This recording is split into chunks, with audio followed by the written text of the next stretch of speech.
it obviously takes them a long time because they're one person, but that's just one person. You have a whole team. I don't know. The visual effects in it. I think there's something going on with Hollywood where there's a lot of money laundering.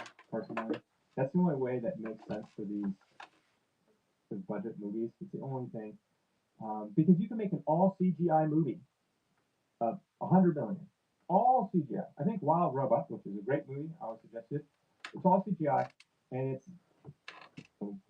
like 100, 100, yeah, like 100 million. That's it. So it's like this.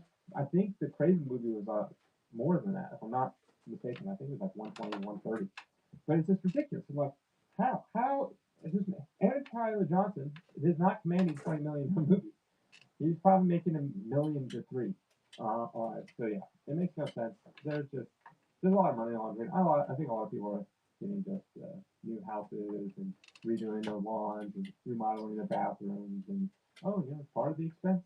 So nonetheless, this book will drop from its 9600 next time it sells. That is guaranteed. All right. Next or last we got is Teenage Mutant Ninja Turtles #1 third printing. A 9.8 recently sold for 5,700. Back in January, it was selling about 3,300, up 70%. And a 9.8 on average in 2023 was about 3,730. That's up 54%. And then all of 2022 is averaging about 5,400, up 6%. So still up, which is great. They had a couple sales right at the height of the comic boom. I think one sold for like 100 for a 9.8, and that was about it. The rest of them have not been anywhere close to that. So a lot of them just are much, much lower. So it seems like it's trending up. This is probably close to maybe the second or third highest record price for this book. So very, very close for a 9.8. Kind of look at the sales. So if you ever look at the graphs and you see a bunch of little red lines under the sales, that's how many actual sales are happening. So one little slash is like one. If it's higher, it's maybe two, three, four, whatever it is. And so there hasn't been that many sales. There was literally one not too long ago, and then most of the sales happened in 2019, 2020. So the volume of this book has gone down. So there's a lot more happening. I think probably you got supply and demand. I think sales this month all of a sudden like 10 just popped up out of nowhere. So, but hey, it's going up. It seems to be going up in other grade ranges too. Some are going down, but some are going up. So overall, I think it's trending in the right way. Yeah, that is it. Okay. Don't miss the last minute deals at Target. Save up to 50% off toys, up to 40% off small.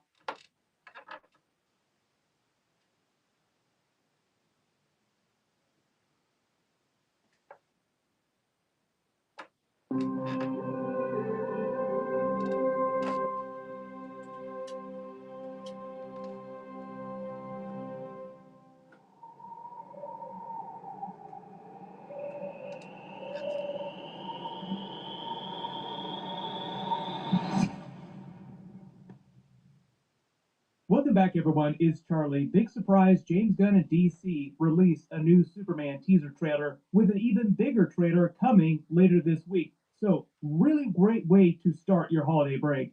And even though there are a couple Easter eggs in the actual teasers that they've released, like both music teasers that you probably detected, some hints of the John Williams classic Superman theme, but it is meant to be part of the new Superman theme. There's even an Easter egg behind why they're waiting to release the teaser trailer until this week when they could have released it a couple weeks ago. So we'll break it all down, and I'll do a much bigger video later this week when the full trailer is released. So be sure to subscribe to be the first to watch that. We will be freaking out all week. But as a lot of you probably guessed when they released these teasers, the reason why James Gunn and DC waited till this particular week to release the first big trailer is because it's the anniversary of the premiere of the first Christopher Reeve Superman movie.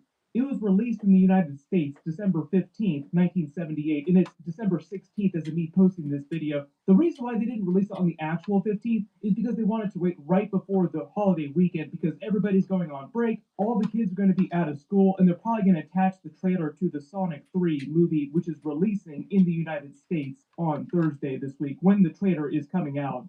That movie is probably going to do about $1 billion in box office, so like it just makes sense for them to attach the Superman trailer to the biggest movie that's going to be out over the holidays. The Sonic universe is all encompassing.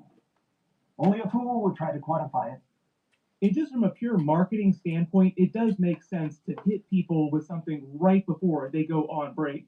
Most people in the world, even if they don't celebrate Christmas, for example, have holiday breaks at the very end of the year. We're basically getting ready to start that period. It's the same reason why Marvel is probably going to try and compete by releasing one of their bigger trailers this week too. Maybe Daredevil Born Again full official trailer, maybe a new Captain America 4 trailer, maybe a Thunderbolts trailer. Feels a little too early to release that first Fantastic Four trailer, but we'll see what Marvel does. Just expect everybody to release something really big this week from like all the big studios. The actual teaser footage is both of him in the suit flying, like this is the official poster, but they also released a motion poster where it actually looks like he's flying through the sky, and there's a teaser for the brand new Superman theme music. It has echoes of the classic John Williams Superman theme, but it is meant to be a new theme song. So this is actually like a full clip that they released of that.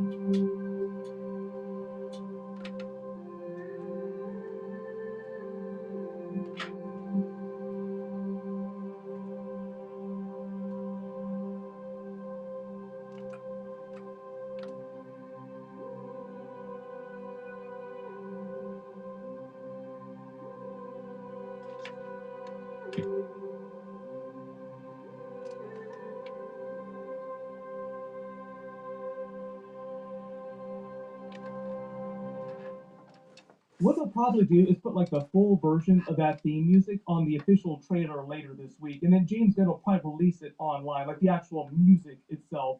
That's actually a brand new phenomenon the last couple of years, where they'll also officially release the trailer music for a trailer if they write some brand new theme music that's going to be in the movie. Most of you probably remember back in the day, like several years ago, people would just rip the music out of actual trailers because people would want to listen to the actual theme music separately from the trailers after you watch the trailer a billion times. Now the studios are finally catching up by just doing it themselves. You would be surprised by how many big studios are now copying a lot of things that YouTubers used to do back in the day. This other new clip is of the Fortress of Solitude with the camera rotating around from an upside down perspective. It might be Superman's perspective as he's just floating through the air, or just an overhead shot of the camera coming down into the fortress from the sky. But the actual teaser language at the end of this, where it says "look up in the sky," was actually the same teaser language they used for the first Christopher Reeve movie when they were marketing that too. Look up in the sky. The actual poster itself is designed to look like the original Christopher Reeve Superman posters. James Gunn and DC also purchased the release rights to the Christopher Reeve biopic Superman Christopher Reeve story. They put it in theaters for a while, but it's also on Max right now. You should be able to watch it if you haven't seen it yet. That movie is about his entire life, not just about his life as Superman. You might have also seen that one of his sons also has a cameo in the new Superman movie as a reporter. I think it's only meant to be a really, really small cameo, but it is still cool of him to be in the movie. He looks just like his father, Christopher Reeve. I think they were filming his cameo when they were filming in Cleveland, Ohio. One of the big reasons why the movie filmed in Cleveland, Ohio, is because it's the birthplace of Superman in the comics. That's where Siegel and Schuster were when they created the Superman character. Like they lived in the Cleveland area. Last year, they literally celebrated the 85th anniversary of the Superman character. There have been a couple official teasers that they've already released this year. Biggest takeaway is probably that the trunks are back. Superman's trunks are back. A while ago, he actually did a poll. Turns out he was actually just messing with us because he had probably already decided to bring the trunks back way before he ever did this. The last time we saw a live action Superman in a movie wearing the trunks was Brandon Routh's Superman, and he was actually meant to canonically be Christopher Reeve's Superman. So really, it's Christopher Reeve's Superman's the last one to wear the trunks. Who are you? A friend. The actual suit itself is meant to be a combination of the Kingdom Come suit with the logo, the Max Fleischer Superman cartoon suit with the yellow around the edge of the logo itself, and the New 52 suit with the collar. So it's meant to be an amalgam of a bunch of different Superman suits from different eras. The suit itself might also have a backstory like the one from My Adventures with Superman, where it is a Kryptonian suit. It starts out being made by Kryptonians, but his mother winds up modifying it, and that's why it looks like it was something that a human made on Earth. Like it seems way more lo-fi than Henry Cavill's Superman suit, which was made by Kryptonians and found on the Kryptonian ship. Notice it's already super dirty. It almost looks like he's finishing superhero work for the day as he's taking his boots off while you have this giant backdrop of a huge battle going on in the sky with a couple of giant sky beams firing at Nathan Fillion's Guy Gardner Green Lantern. Like I think it's his Green Lantern ring energy that's blocking the beam here in the background. So what's going on with Superman? It just looks like he's in his apartment putting his boots on one at a time, but he's just been out already saving the world recently and hasn't had time to rest. So a lot of people were just wondering, is he getting home from work or is he leaving to go save the world again? The other really noticeable thing about the suit, like zoom in and hands, is there's a bunch of sagging portions like creases, like a normal human suit that they would wear, as opposed to say like Henry Cavill's Superman suit, which looks like it was welded to his skin. Now, they might tune this up in post production because James Gunn said that there is no actual post production or Photoshop that they did to touch this photo up. It was captured in camera. What that means, if you've never filmed anything or you've never been on a film set before, is that they were filming with the camera that they're using, and this is just an image taken from that reel without any touch up, without any post production on it. The weird depth of field thing going on in the background that you're probably detecting, like a lot of people felt like it looked a little weird. Like this looks kind of like a Photoshop in the background. What's going on here? That's probably because they're filming indoors using the volume for all this big stuff going on in the background with Green Lantern versus Brainiac or whoever he's actually fighting here. Matt Reeves used the volume a lot when he was filming the Batman movie. It looks kind of like this. It's basically like a bunch of video walls. They use it all the time on the Star Wars TV shows too.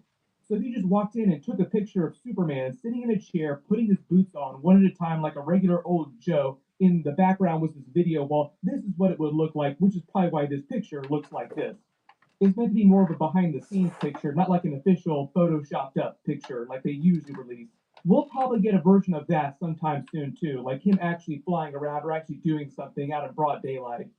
A lot of people think the suit gives off some Guardians of the Galaxy vibes. I don't know about that, but it does have a very homemade textured kind of feel. Part of the thing I think with this version of Superman, David Corns with Superman, is that James Gunn wanted him to feel like much more of a real world, actual kind of person that you would run into on the street that would actually help you out if you need them and you're just a regular person. When he was talking Which one are you about talking Superman a while about? The ago, he one actually with made a comment like that when he was Giant talking about Man? Christopher Reeve Superman, like somebody who would help a little girl get her cat out of a tree. Who Oh, captures sure. that spirit. The Steve thing they don't Rhodes. talk about much when they talk about Christopher Reeve, they talk about his pureness, his hope, his goodness. They talk about, you know, the way that he plays Clark as being so different from the way he plays Superman and how he can turn that on in an instant. Bye, Frisky.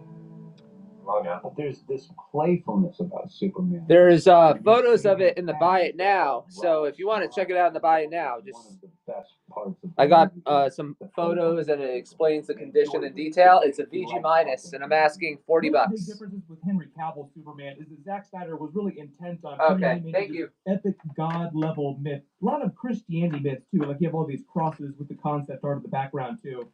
So during the Zack Snyder era of Superman, like the Snyderverse or whatever you want to call it, the DCEU, you had more of a Christ type of Superman. I think we can say with this very Kingdom Come, real world Superman looking kind of figure, James Gunn's going the opposite direction from that. But just in general, it feels like he's trying to lean more heavily on a classic feeling Superman, going back to the older versions of the character, like Christopher Reeve, going even back to George Reeves, which was played by Ben Affleck in another movie. Everybody forgets that Ben Affleck briefly played a version of Superman. Now, it was a bit of a spicy backstory because if you don't know George Reeves' actual story, it's kind of a tragedy. But you notice he also wore the trunks.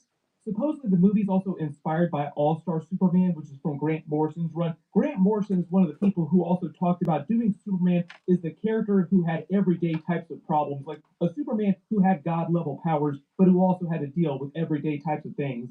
So he's sitting in his chair here, kind of like Kingdom Come Superman, putting his boots on one at a time, like a normal person, going to work like a normal person.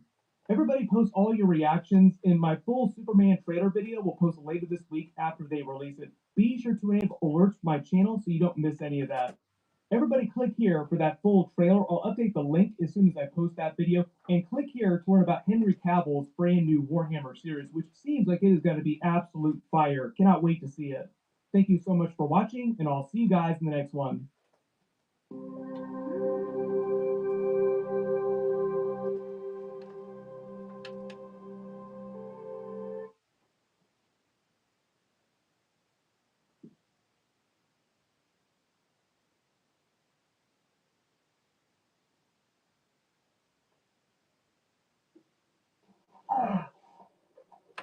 You didn't see that coming? Back everyone. Sony reported recently that it's no longer making any more of the Spider-Man spin-off movies and live-action villains in their connected Venom universe, effectively killing what has been the Sony Marvel universe. R.I.P. Press F to pay respects. We all saw this coming a long time ago, but Sony is still going to make Spider-Man related movies. They're still doing Spider-Man Beyond the Spider-Verse right now. They still have that Spider-Man noir live-action TV show with Nicolas Cage, but none of those were made as part of the connected Venom universe of movies. On top of this, Sony also announced their plans to reboot those with new creative down the road and new characters. Like they're trying again, so we'll break that all down. The report they posted has some truly baffling reveals in it about what was going on behind the scenes at Sony when they were making all these villain spin-off movies. So if you're brand new to the channel, be sure to subscribe to get all the videos.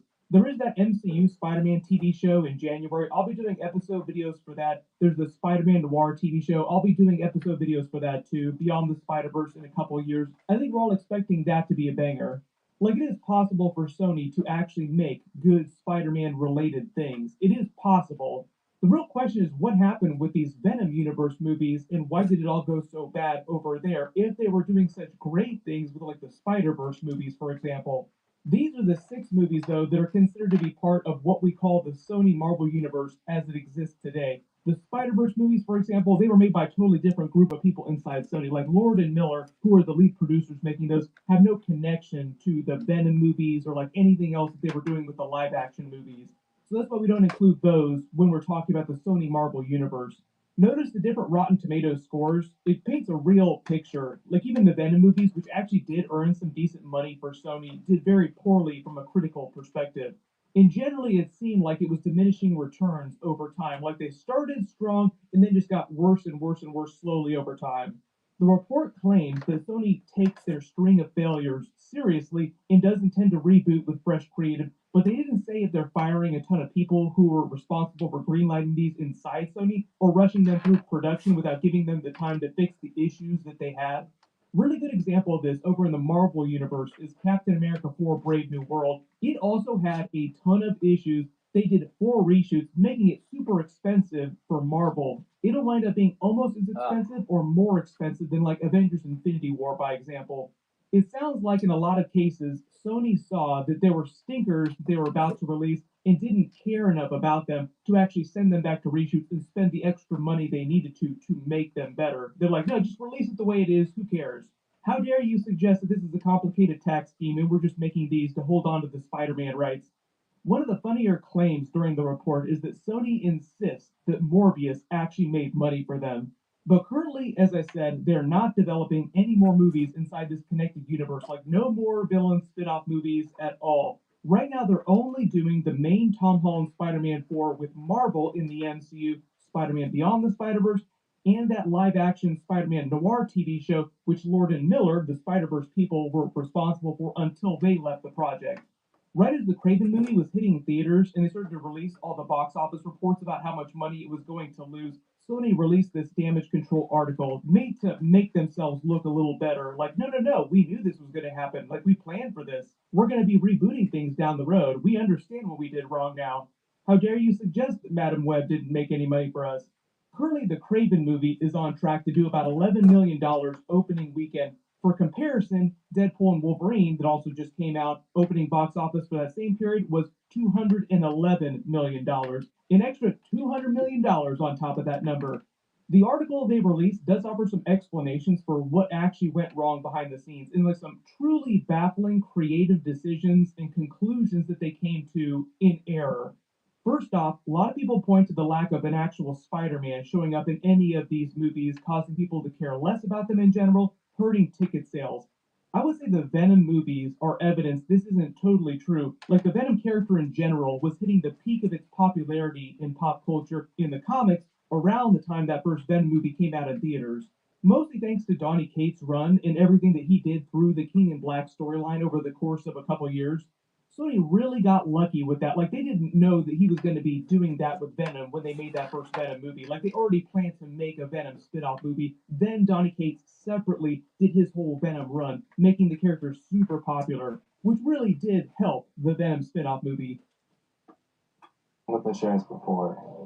It's so expensive. I know. But you can get financial help now through Cover California. It's totally affordable. They've got this calculator thing that shows how much you'll pay. Cover California can find a health plan that's right for you. But reportedly, in Sony's own words, studio insiders claim that they learned the wrong lessons from the success of that first Venom movie. So, according to them, after that financial success, Sony thought that that meant that people wouldn't accept Spider Man in their villain spin off movies, and they only wanted to see these just regular spin off C, D list, maybe F list characters in some cases without Spider Man at all.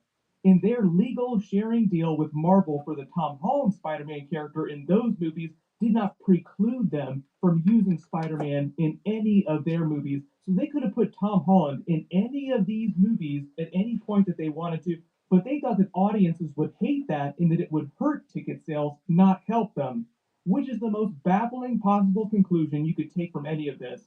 Each time any of those trailers ever came out for those movies, people were just looking for the Spider-Man Easter eggs. Like, is Spider-Man in this one? Like, what's going on? Is this going to be building up some big Spider-Man team-up or crossover movie? When is Venom going to fight Spider-Man? Then we saw the Venom Let There Be Carnage post-credit scene teasing crossover with Spider-Man. We're like, oh, he's finally going to fight Spider-Man. This is going to be awesome. Cut to Spider-Man No Way Home, and then they have that post-credit scene. They retconned it during Venom The Last Dance, making you wonder what happened behind the scenes. Like, was there some argument with Kevin Feige? Like, why didn't he actually cross over with Spider-Man on screen? The big Sony report, it makes it sound like Sony thought that people did not want to see that, which is just absolutely crazy. But because that first Venom movie did so well, Sony incorrectly assumed that people would just love any spin-off movie for any C, D-list character that they would make a movie about. Like, oh, they'll come see any movie that we make. And because of the rights they own to the Spider-Man character movies, they have access to over 900 different characters.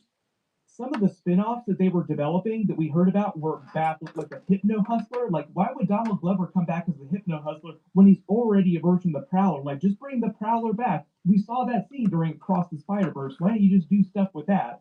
Donald Glover even joked about that. That whole live-action Prowler stuff was all Lord and Miller, not the Sony people that were working on the live-action movies. Reportedly, they didn't even want that. Like, Lord Miller had to fight to get that to happen. And that live-action Venom universe crossover during Across the Spider-Verse, the people making the Venom movies did not want to do that. In the article now, it says studio insiders are claiming they should just hire another Spider-Man actor to be in future live-action spin-off movies when they start making this reboot of the universe. And I'm still going to say it, like we've all been saying the same thing. They should have just always used Andrew Garfield's Spider-Man or Tobey Maguire or even live-action Miles Morales. They already have a couple available Spider-Men to put in those movies. Personally, I always assumed that they'd ask Andrew Garfield or Tobey Maguire to be in all these different movies, and they just turned them down. But the way these articles about the behind the scenes of it all make it sound like Sony never even bothered to ask them, like they didn't even try. Now it sounds like going forward, they'll ask them to come back more frequently, or they'll just hire another new Spider-Man to play another variant inside that universe.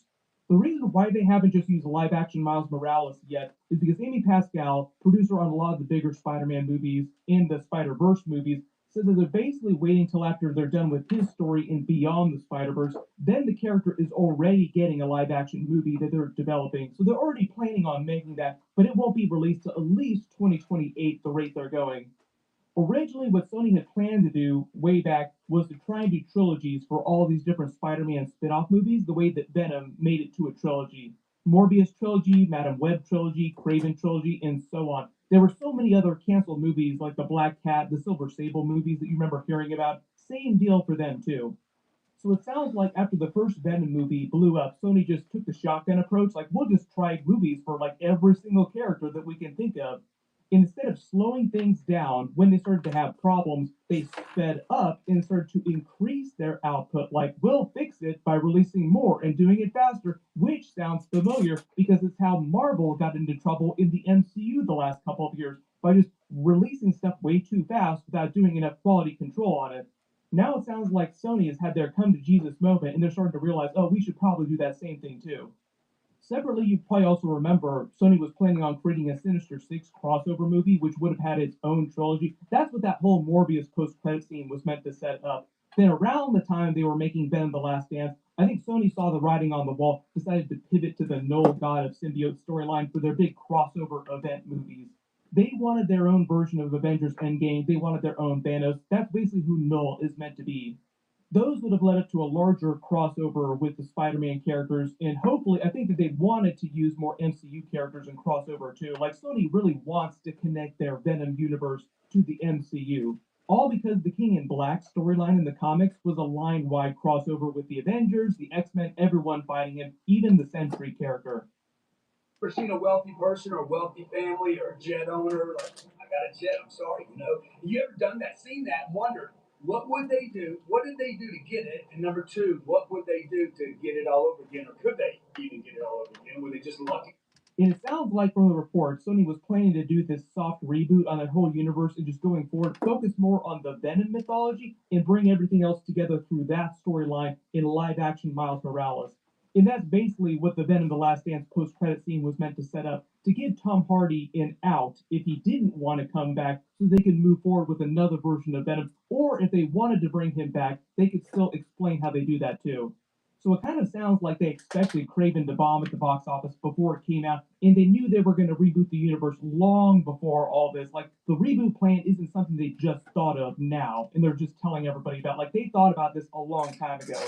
They probably knew they were going to do it before Madam Web came out, because reportedly, they also removed several pages from the Madam Web script days before they were about to film it, and it was from the second and third acts, which is one of, I mean, there are many reasons, but it's one of the big reasons why Madam Web is such a mess of a movie.